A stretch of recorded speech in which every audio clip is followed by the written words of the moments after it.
தமிழகத்தில் பிப்ரவரி முதல் விலை உயர்வு. டாஸ்மாக் நிர்வாகம் திட்டம். தமிழக அரசுக்கு கிடைக்கும் வருவாயில் குறிப்பிடத்தக்க பகுதியை பெற்றிருக்கிறது டாஸ்மாக். தனியார் வசம் ஒப்படைக்காமல் மதுபானங்கள் விற்பனையை அரசே ஏற்று நடத்தி வருகிறது.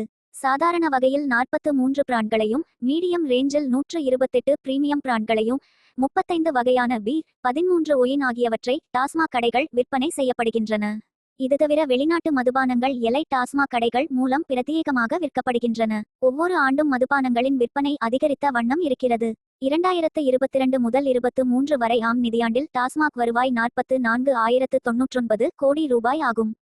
டாஸ்மாக் கடைகளில் சாதாரண மதுபானங்கள் தான் சுமார் 40% அளவிற்கு விற்பனை செய்யப்படுகின்றன. இதில் குவார்ட்டர் பாட்டில் 130 ரூபாய், ஹால் பாட்டில் 260 ரூபாய், ஃபுல் பாட்டில் 520 ரூபாய் என்ற அளவில் விற்பனை செய்யப்படுகிறது.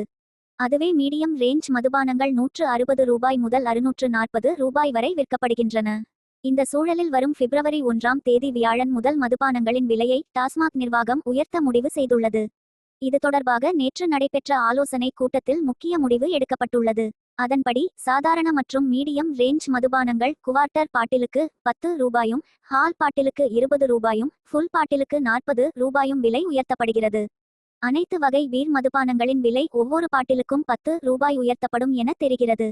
குறிப்பாக IMFL எனப்படும் இந்தியாவில் தயாரிக்கப்படும் வெளிநாட்டு மதுபானங்களின் விலை 2 ஆண்டுகளுக்கு பின்னர் உயர்த்தப்பட்டுள்ளது. இது விற்பனை வரி, கலால் வரி என்ற பெயரில் அமல்படுத்தப்படும். அனைத்து வரி வருவாயும் தமிழக அரசின் கஜானாவிற்கு செல்லும் என்பது கவனிக்கத்தக்கது.